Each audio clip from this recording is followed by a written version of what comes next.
বাংলাদেশ ব্যাংকের গভর্নর সম্প্রতি দেশের ক্ষুদ্র ও বড় সব আমানতকারীকে আশ্বস্ত করেছেন যে তাদের টাকা নিরাপদ এবং কারো টাকা মার যাবে না। তবে গভর্নরের আশ্বাস সত্ত্বেও মানুষের মধ্যে এখনও আস্থা তৈরি হয়নি। সাধারণ মানুষ নানা ব্যাংকে আমানত রাখার বিষয়ে দ্বিধান্বিত। অনেকেই ফোন করছেন কোন ব্যাংকে টাকা রাখবেন, কোন ব্যাংকে নয় তা নিয়ে পরামর্শ চাইতে।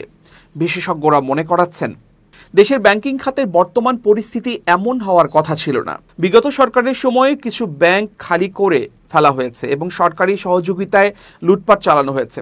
এতে ব্যাংকগুলো অত্যন্ত ঝুঁকিপূর্ণ অবস্থায় চলে গেছে। এমনকি কিছু ব্যাংকের অফিসার ৫,০০০ টাকা দেওয়ার সামর্থ্য হারিয়েছিলেন।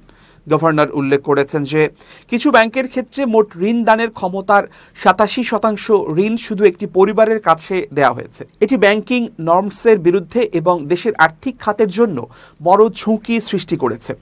এই কারণে বহু আমানতকারী এখনও টাকা ফেরত পেতে পারেননি। লিজিং কোম্পানিতেও অনেকে ক্ষতিগ্রস্ত হয়েছেন। বর্তমান অন্তর্বর্তীকালীন সরকার কিছু পদক্ষেপ নিয়েছে যা কিছুটা সহায়ক।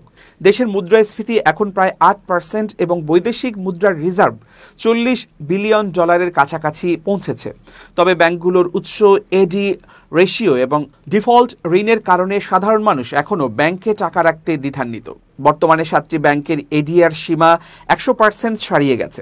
ঝুঁকিপূর্ণ ব্যাংকগুলোর মধ্যে রয়েছে first security Islami bank ১৩৬%, social Islami bank ১২৪%, union bank ১১৯%, global Islami bank, Exim bank, national bank. পুরনো তথ্য অনুযায়ী এডিআর সীমা লঙ্ঘনের কারণে AB bank, basic bank, Janata bank, Padma bank, Bangladesh commerce bank, Agrani bank এবং রূপালী ব্যাংক রেড জোনে ছিল।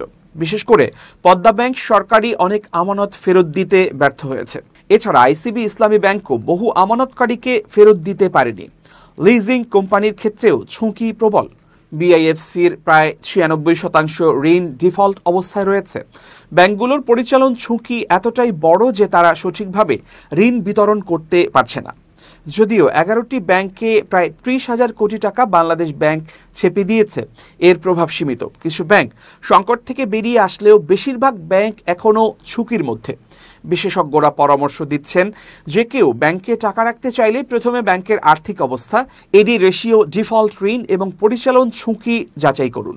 এই পরিস্থিতিতে আমানতকারীদের নিজের বিচার বুদ্ধি ব্যবহার করাই সবচেয়ে নিরাপদ। বাংলাদেশ ব্যাংকের আশ্বাস সত্ত্বেও টাকা রাখার আগে সতর্ক হওয়া অত্যন্ত গুরুত্বপূর্ণ।